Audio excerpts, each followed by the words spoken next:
بسم اللہ الرحمن الرحیم۔ السلام علیکم ناظرین، جیسا کہ ایکسپیکٹڈ تھا عمران خان صاحب کی جو سزا تھی 3 سال کی توشاہانہ کیس میں وہ معطل ہو گئی، ان کی رہائی کا حکم جاری کر دیا گیا، اور پھر جیسے میں نے آپ کو بتایا تھا کہ رہائی ہو جائے گی، رہائی کا حکم بھی جاری ہو جائے گا، اور ان کی مطلب کہ ضمانت ہو جائے گی اس کیس میں، ان کے خلاف فیصلہ جو ہے وہ معطل بھی ہو جائے گا، لیکن وہ رہا نہیں ہوں گے۔ اور اس کے اوپر کیا سٹانس ہے پی ٹی آئی کا، اور اس کے اوپر کیا سٹانس ہے جو پی ایم ایل این ہے اور پی ڈی ایم ہے اس کا، اس کے اوپر بات کروں گا۔ لیکن اس سے پہلے ایک اور جو امپورٹنٹ ایشو ہے نون لیگ کے متعلق، ایک میں آپ کو بیان سنانا چاہوں گا مریم نواز صاحبہ کا، اور مریم نواز صاحبہ کا بیان سنیں گے، اور پھر اس کے بعد میں اپنا تجزیہ بھی دوں گا۔ اور اس کا بیسک جو تھیم ہے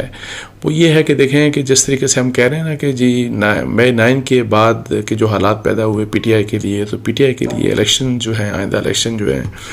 وہ بے شک اس سال ہوتے ہیں یا فیبرری نیکسٹ ایئر ہوتے ہیں، تو پی ٹی آئی کے لیے الیکشن لڑنا بہت مشکل ہے۔ ان کے اوپر جس قسم کا دباؤ ہے، ان کے خلاف جس قسم کے کیسز ہیں، اور جس طریقے سے ان کے لیے ظاہر ہے مشکلات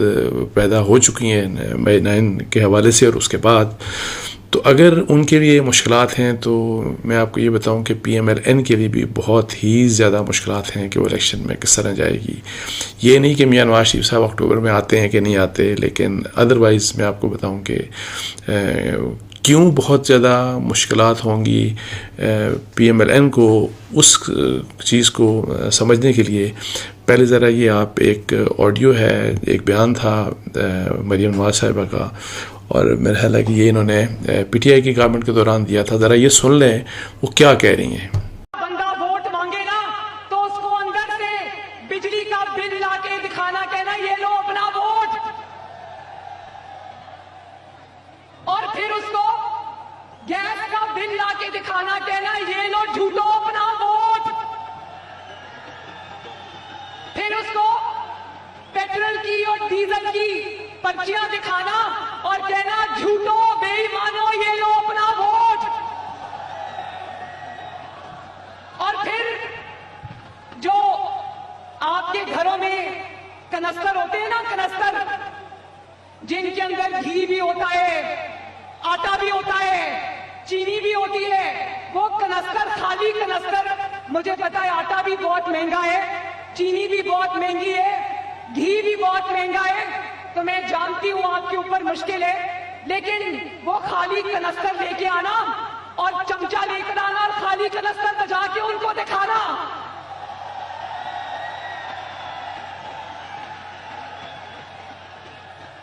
اور پھر بھی اگر وہ ڈھیٹ ہو وہاں سے نہ جائے تو گھر میں جو بچی کھچی سبزیاں ہوتی ہیں نا،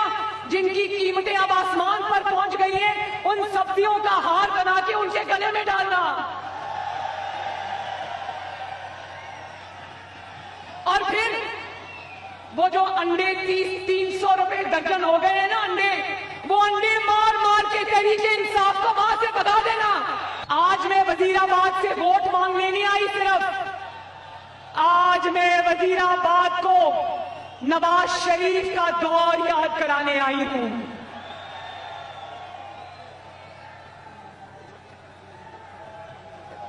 اور آج میں وزیر آباد کو شہباز شریف کا دور یاد کرانے آئی ہوں۔ آپ دیکھیں کہ آپ نے مریم نواز صاحبہ کا یہ سٹیٹمنٹ سن لی، اور وہ کہہ رہی ہیں کہ جی ووٹ مانگنے، مطلب ہے کہ جس وقت پی ٹی آئی آپ کے پاس ووٹ مانگنے آئے تو آپ ان کو یہ بل دکھا دیجئے گا کہ بجلی کا یہ دیکھیں بل دیکھ لیں، آپ جب وہ آپ سے ووٹ مانگنے آئیں تو آپ ان کو یہ جو گیس کا بل ہے وہ دکھا دیجئے گا، پھر یہ ہے کہ جی سبزیاں مہنگی ہو گئیں، آٹا مہنگا ہو گیا، یہ ہو گیا وہ ہو گیا، اور جب آپ سے ووٹ مانگنے آئیں تو ان کو سبزیوں کا جو ہار ہے نا وہ پہنا دیں، ان کے گلے میں ہار پہنائیے گا، اور جن کنستروں میں یا جن ڈبوں وغیرہ میں آٹا ڈالا جاتا ہے یا گھی بھی ڈالا جاتا ہے، چونکہ گھی نہیں آپ لے سکتے، آٹا نہیں لے سکتے،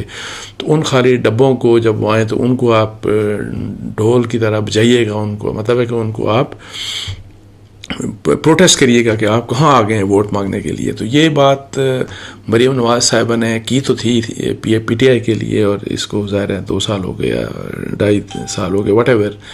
لیکن میں آپ کو بتاؤں کہ پرفیکٹلی یہ سچویشن اب اترتی ہے خاص طور کے اوپر پی ایم ایل این کے لیے. پی ٹی آئی کے جیسے میں آپ کو کہہ رہا ہوں مشکلات جو الیکشنز میں ہوں گی وہ تو ہوں گی, لیکن بالکل میں آپ کو بتاؤں کہ جس قسم کی گراؤنڈ کے اوپر سچویشن ہے, پی ایم ایل این کس طریقے سے ووٹرز کے پاس جا کے ووٹیں مانگیں گے, اور جو حالات اس وقت پاکستان کے ہیں, مطلب ہے کہ پچھلے کئی دنوں سے آپ دیکھیں کہ جو پروٹیسٹ ہو رہا ہے بجلی کے بلوں کے اوپر, اور پھر یہ ہے کہ جی یہ بھی نہیں کہ جی اس طرح سے کہ جی ابھی کچھ ریلیف مل جائے گا. ریلیف دے نہیں سکتی یہ حکومت, کیئر ٹیکر گورنمنٹ بھی نہیں دے سکتی, اور یہ بجلی کے بل جو ہیں یہ مزید زیادہ مطلب ہے کہ ہوں گے. یہ تو چلے ایک ہوگا کہ جی اب چونکہ سپٹمبر اکتوبر میں موسم چینج ہوگا تو بجلی کم استعمال ہوگی, لیکن ادروائز بجلی مزید مہنگی ہوگی, پیٹرول مزید مہنگا ہوگا کیونکہ ڈالر جو ہے وہ قابو میں نہیں آ رہا. تو یہ جو سارے حالات ہیں, بے شک کیئر ٹیکر گورنمنٹ ہے, لیکن سوال یہ ہے کہ جی جس وقت کے پی ڈی ایم کی گورنمنٹ آئی اور شہباز شریف صاحب وزیر اعظم بنے, اس وقت اور اس کا جو کمپیریزن آپ جب کرتے ہیں عمران خان صاحب کی حکومت کے ساتھ, اس وقت جو مہنگائی تھی, اس وقت جس قسم کے حالات تھے, تو اس سے بہت زیادہ مہنگائی پاکستان کی مطلب ہے کہ ریکارڈ ٹوٹے. پاکستان کی ہسٹری میں اتنی مہنگائی کبھی نہیں ہوئی جتنی یہی جو پی ڈی ایم اور خاص طور کے اوپر چونکہ پی ایم ایل این کے وزیر اعظم تھے جو شہباز شریف صاحب کی حکومت میں جتنی مہنگائی ہوئی, پھر اسی لحاظ سے جتنا ڈالر مہنگا ہو گیا, اسی لحاظ سے جتنا پیٹرول مہنگا ہو گیا. تو اب یہ ہے کہ جی الیکشنز وہ تو یہ سمجھتے ہیں کہ جی جب یا نواز شریف صاحب آئیں گے تو سارا ماحول ہی تبدیل ہو جائے گا, اور سب کو تو یہاں تو الیکشن کیا, الیکشن کا نام سننے کے اوپر لوگوں کو چڑ ہو گئی ہے کہ یہ سیاستدان آئیں تو صحیح طرح. کل بھی میں کسی ٹیلی ویژن چینل کے اوپر سن رہا تھا, تو ایک جو صاحب تھے جو پروٹیسٹ کر رہے تھے یہی بجلی کے بلوں کے اوپر, تو وہ یہ کہہ رہے تھے کہ ذرا مجھ سے کوئی آئے نا, ذرا یہ جو ہمارے پاس ووٹ مانگنے کے لیے, دیکھیں ہم ان کا کیا حال کرتے ہیں. تو میں آپ کو بتا دوں کہ سچویشن پی ٹی آئی کے لیے تو ظاہر ہے مشکلات ہیں فار ڈفرینٹ ریزن, لیکن پی ڈی ایم لیکن خاص طور کے اوپر پی ایم ایل این کے لیے بہت ہی زیادہ مشکلات ہوں گی, اور ان کے لیے آسان الیکشن نہیں ہوگا. اور انتہائی مطلب ہے کہ unpopularity P M L N کی ہے اس وقت فار دا سیم ریزن کہ جو میں شروع دن فرام ڈے ون آپ دیکھیں میں کہتا آ رہا ہوں کہ جو اپریل 2022 میں جس طرح حکومت ختم کی گئی عمران خان صاحب کی, اور جب یہ فیصلہ ہوا کہ ان کی حکومت کر کے ہم خود الیکشن لڑیں گے, تو ایک تو یہ کہ ان کی جتنی بھی عمران خان صاحب کی حکومت کی خامیاں تھیں, ان کی جو جتنے بھی مسائل تھے, جتنے بھی نیگیٹو چیزیں تھیں, وہ ساری کی ساری ملبہ انہوں نے اپنے اوپر لے لیا. اور پھر سب کو پتا تھا کہ یہ معیشت نہیں سدھرے گی, اس طرح یہ معاشی حالات نہیں سدھر سکتے, مشکلات بڑھتی جائیں گی, مہنگائی کے اوپر قابو نہیں پا سکتے آپ. پھر آئی ایم ایف کے ساتھ جس طریقے سے آپ ظاہر ہے چونکہ پہلے ڈیویشنز عمران خان صاحب کی حکومت میں ہو چکی تھیں, تو ان ڈیویشن کی وجہ سے جس قسم کے معاملات پھر پی ڈی ایم کی گورنمنٹ میں ان کو سنبھالنا مشکل بلکہ بہت ہی ناممکن تھا آلموسٹ. سو ایک فائنانس منسٹر مفتاح اسماعیل آئے, انہوں نے کچھ چیزوں کو آئی ایم ایف کے ساتھ سیدھا کرنے کی کوشش کی, ان کو نکالا گیا. پھر اسحاق ڈار صاحب آئے, پھر ڈار صاحب نے اپنے پرانے تجربے کی بنیاد کے اوپر کہا کہ میں تو اپنے ٹرمز کے اوپر اپنے طریقے سے ڈیل کروں گا, لیکن آئی ایم ایف کی پھر ڈیویشن کچھ ایسی ہوئی کہ آئی ایم ایف اتنا ناراض ہوا کہ کوئی 8-10 مہینے لگ گئے پھر اس ڈیل کو لینے کے لیے. اب وہ ڈیل تو مل گئی, لیکن حالات پاکستان کے اور عام لوگوں کے بیسیکلی ٹھیک ہے, آپ ڈیفالٹ کے لیے بچ گئے, ایک عرصے کے لیے بچ گئے, لیکن جو بہت بڑا مسئلہ ہوا جو پی ایم ایل این کے لیے, اور جو اب میں جس بیس کے اوپر میں کہہ رہا ہوں کہ یہ لوگوں کے پاس نہیں جا سکتے, اور یہ انتہائی ان پاپولیرٹی ہے ان کی, وہ اس کی وجہ یہ ہے کہ جتنا بھی خرابیاں تھیں اب لوگ کوئی ریفرنس نہیں دیتے کہ عمران خان صاحب کی حکومت, بلکہ وہ کہتے ہیں کہ عمران خان کی حکومت میں تو حالات بہت اچھے تھے. اس کو چھوڑ دیں کہ وہ جو لینڈ مائنز کی بات کرتے تھے یا کیا ڈیویشن کی تھی یا آئی ایم ایف کے اگریمنٹ کی ہم نے خلاف ورزی عمران خان نے کیا کی اور جس کی وجہ سے کیا نتائج, وہ ریلیونٹ کچھ بھی نہیں رہا. ریلیونٹ یہ ہے کہ جو بڑے اپنے آپ کو سیانے سمجھتے تھے پی ڈی ایم کی لیڈرشپ کے, جی ہم آ کے یہ کر دیں گے وہ کر دیں گے, کچھ بھی نہیں ہوا، حالات بہت زیادہ، حالات عام لوگوں کے حالات خراب ہوئے، مہنگائی بہت زیادہ ہوئی. اب یہ ہے کہ جی یہ سارے کا سارا اس کا جو بھار ہے وہ خاص طور کے اوپر پی ایم ایل این کے اوپر پڑے گا. اور یہ بھی حالانکہ کیئر ٹیکر گورنمنٹ ہے، لیکن میں آپ کو بتا دوں کہ اس کی بھی جو بھی فیصلہ سازی ہوگی، اس کا بھی جتنا بھی فرض کریں کہ ان کی کارکردگی اگر ٹھیک نہیں ہوتی اور یہ معیشت کو جہاں پہ بھی اس وقت معیشت کھڑی ہے اس کو اگر نہیں روک پاتے اور ابھی تک نہیں روک پائے، اور آپ جس طرح ڈالر کی حالت دیکھ لیں، مہنگائی کی حالت دیکھ لیں، یہ بلوں کی حالت دیکھ لیں، تو اگر یہ نہیں روک سکتے تو اس کا بھی برڈن سارے کا سارا پی ایم ایل این کے اوپر ہوگا. تو میری نظر میں اگلا الیکشن اگر پی ٹی آئی کے لیے بہت ہی زیادہ مشکل ہوگا تو اس for different reasons P M L N کے لیے بھی یہ انتخابات انتہائی مشکل ہوں گے. اور اگر یہ کوئی یہ سمجھتا ہے کہ جی ہمارے لیے ماحول بڑا زبردست ہے کیونکہ P T I Imran Khan minus ہو گئے اور ہم جو ہے وہ بڑے آرام سے آ کے تو بس جب چاہیں گے آئیں گے، میاں صاحب آئیں گے اور الیکشن کیمپینز چلائیں گے اور پھر ہمارا سب کچھ مطلب ہے کہ ہم ون ون سچویشن ہوگی، ایسا نہیں ہوگا پی ایم ایل این کے لیے. اور اس کی جو ریزن ہے وہ ریزن مریم نواز صاحبہ نے اپنے اس بیان میں، جو کہ اب ان کے اوپر سچ اترتا ہے 100% پی ایم ایل این کی اب سچویشن ہے جو وہ پی ٹی آئی کے لیے کہہ رہی تھی، اب لگتا ہے کہ وہ اپنے لیے کہہ رہے ہیں، اپنے لوگوں کے لیے کہہ رہے ہیں، اپنی پارٹی کے لیے کہہ رہی ہیں. اچھا، جو دوسرا مسئلہ کہ عمران خان صاحب کا کتنے دنوں سے ڈسکس کر رہے تھے اور یہ ایکسپیکٹڈ تھا کہ عمران خان صاحب کا یہ جو سزا تھی وہ سسپینڈ ہو جائے گی اور ان کو جو ہے وہ رہائی کا آرڈر بھی ہو جائے گا اس کیس میں. اور اس کے اوپر دو ایشوز، ایک تو یہ کہ جب یہ آرڈر ہوگا تو ان کی سزا ان کی جو کنوکشن ہے وہ ویسے ہی رہے گی، یعنی کہ وہ اگر رہا بھی ہو جائیں تو الیکشن نہیں لڑ سکتے، اور الیکشن نہیں لڑ سکتے اس وقت تک جب تک کہ توشاہانہ کیس میں لاہور ہائی کورٹ اپیل نہ سنے. اور اپیل سننے کے لیے میں صرف ایک نکتہ بتا دوں آپ کو، بہت ڈسکشنز ہو رہی ہیں لیکن اس نقطے کے اوپر بات نہیں ہوتی. اب سسپینشن کی جب کوئی سزا کسی کو سسپینڈ یا کسی کی ضمانت کے اوپر رہائی کی آپ پٹیشن ڈالتے ہیں وہ تو جلدی سن لی جاتی ہے، اور جیسے کہ چلے اگر 20-25 دن لگ گئے تو عمران خان صاحب کو ابھی ان کی سسپینڈ ہو گئی. لیکن جو اپیل ہوتی ہے کسی سزا کے اگینسٹ تو اس اپیل کو سننے کے لیے جتنا بھی ایک بیک لاگ ہوتا ہے، اور اسلام آباد ہائی کورٹ میں بھی ہے،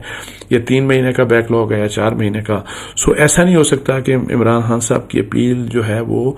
سزا کے وہ پہلے سن لی جائے اور باقی سب اپیلوں کو پیچھے چھوڑ دیا جائے. نارملی یہ ہوتا ہے کہ ایک سیکوینس کے ساتھ جو پہلے ایک اپیل آئی ہوتی ہے پہلے آپ اس کو سنتے ہیں، پھر دوسری، تیسری، چوتھی. سو جہاں پہ عمران خان صاحب کا جو نمبر ہے اسی لحاظ سے، اس لحاظ سے عمران خان صاحب کی یہ جو کنوکشن ہے اس کنوکشن کو جانے میں ٹائم لگے گا، اس کو مہینوں لگیں گے. اب کتنے مہینے لگتے ہیں یہ دیکھیں گے کہ کب تک یہ، اور پھر اس کے اوپر ظاہر ہے ایک مطلب ہے کہ آرگومنٹس ہوتے ہیں، لمبا چلتا ہے. پھر اگر کیا فیصلہ کرتی ہے ہائی کورٹ اس کے بیس کے اوپر پھر کون جاتا ہے سپریم کورٹ آف پاکستان میں. سو یہ ایک ایسا سلسلہ ہے. لیکن ایک بات جو اور میں اس میں کرنا چاہ رہا ہوں کہ جب یہ دیکھیں یہ جو فیصلہ آیا تو اس میں 2 قسم کے رسپانس آئے. ایک تو پی ٹی آئی کے لوگوں نے کہا یہ کہ یہ آئین، قانون اور انصاف کی جیت ہے، آج کا دن آئین، قانون اور انصاف کی جیت ہے. تو آئین، قانون اور انصاف کی جیت جس کو کہہ رہے ہیں، تو ایک دن پہلے اور کس نے فیصلہ دیا؟ یہ جسٹس عامر فاروق نے دیا، چیف جسٹس اسلام آباد ہائی کورٹ نے، ان کے ساتھ جسٹس جہانگیری بھی تھے. تو اب یہ دیکھیں کل تک یہ کیا کہہ رہے تھے، اور یہ جو کیمپین چلائی جا رہی تھیں جسٹس عامر فاروق کے اگینسٹ کہ یہ تو بائسڈ ہیں، یہ ہیں، وہ ہیں. آج ان کا فیصلہ چونکہ حق میں آیا ہے تو اس کے بارے میں وہ کہتے ہیں کہ جی آئین جیت گیا، قانون جیت گیا، انصاف جیت گیا. تو یہ ایک بڑی عجیب قسم کی ڈبل سٹینڈرڈز ہیں پولیٹیشنز کی. اور یہی چیز میں آپ کو بتا دوں کہ اگر دوسری طرف اگر آپ سنیں تو میں جو پی ایم ایل این کے لوگوں کا اور پی ڈی ایم کے لوگوں کا جو ریئیکشن آ رہا ہے اس میں پریس کانفرنس میں بھی عطا تارڑ کی ایک پریس کانفرنس آئی اور پھر شاہد شہباز شریف صاحب نے بھی بات کی اور سب اب وہ یہ ایک امپریشن دینا چاہ رہے ہیں کہ جی جو چیف جسٹس آف پاکستان ہے ان کے حکم کی وجہ سے گڈ ٹو سی یو کی پالیسی اپنائی ہے انہوں نے بھی، جسٹس عامر فاروق نے. یہ بھی دیکھیں بہت ہی غلط بات ہے. سب کسی سے بھی پوچھ لیں جو اس قسم کا کیس ہوتا ہے جس میں سزا 3 سال، جس کو اگر کسی کو سزا ملتی ہے 3 سال جیل، تو اس قسم کے کیسز میں جو سزائیں ہوتی ہیں وہ جلدی معطل ہو جاتی ہیں، اور اس میں آپ کو میرٹس کے اوپر جانا نہیں پڑتا، اور چونکہ سزا کم ہوتی ہے تو یہ عام ایک رواج ہے کہ جی جنرلی موسٹلی یہ سزائیں، تو سب پہلے بھی کہہ رہے تھے، even P M L N کے لوگ خود جس وقت حکومت تھی یہ جو پی ڈی ایم کی، تو اس وقت رانا ثناء اللہ صاحب نے بھی کہا تھا کہ 10-12 دن میں ان کی ضمانت ہو جائے گی. تو اب دیکھیں وہ بالکل یعنی کہ ہونی تھی ضمانت میرٹ کے اوپر، اس لحاظ سے میرٹ کے اوپر نہیں، اسی وجہ سے کہ جی چونکہ ہر باقی کیس میں یہی کچھ ہوتا ہے. تو اب دیکھیں کہ اس میں ضمانت ہوئی تو یہ کس قسم کا مطلب ہے کہ اینگل دے رہے ہیں پی ڈی ایم اور پی ایم ایل این نے، کیسا اینگل دیا، اور وہ چونکہ اپنی ایک دباؤ میں لانے کی جیسے ہوتا ہے نا کہ جی جس کے حق میں فیصلہ آ گیا اس نے واہ واہ کر دی جوڈیشری کی، جس کے خلاف فیصلہ آ گیا اس نے جوڈیشری کے اوپر کوئی وجہ ہے یا نہیں وجہ اٹیک کر دیا، اور یہی کچھ انفارچونیٹلی ہو رہا ہے. اچھا پھر یہ بھی میں نے آپ کو کہا تھا کہ عمران خان صاحب کا فیصلہ ہوا لیکن وہ رہا نہیں ہوں گے، اور سب سے امپورٹنٹ سائفر کیس، اور وہی دیکھیں آپ سامنے چیز آ رہی ہے. اور سائفر کیس میں چونکہ جوڈیشل ریمانڈ کے اوپر ہیں، کل تک وہ جوڈیشل ریمانڈ ہے ان کا، کل ان کو پیش کیا جائے گا وہ جو اسپیشل کورٹ ہے، اور میرا اندازہ یہ ہے کہ جوڈیشل ریمانڈ ان کا آگے چلے گا، ان کو رہائی نہیں ملے گی. اس کیس کے علاوہ بھی اور بھی کیسز ہیں، ان میں بھی ان کی گرفتاری آلریڈی لی جا چکی ہے کچھ کیسز میں، اور وہ مئی 9 کے حوالے سے پنجاب پولیس نے ان کی گرفتاری ڈال لی ہے. اب ان کیسز میں کب تک وہ جوڈیشل ریمانڈ ہے ابھی وہ چیز سامنے نہیں آئی، لیکن عمران خان صاحب کی جیسے رہائی کم از کم مجھے نیئر فیوچر میں نظر نہیں آ رہی. تو یہ 2 ایشوز تھے جن کے اوپر میں نے سوچا آپ سے بات کر لوں. اس کے ساتھ ہی مجھے اجازت دیجیے. جزاک اللہ. السلام علیکم و رحمۃ اللہ.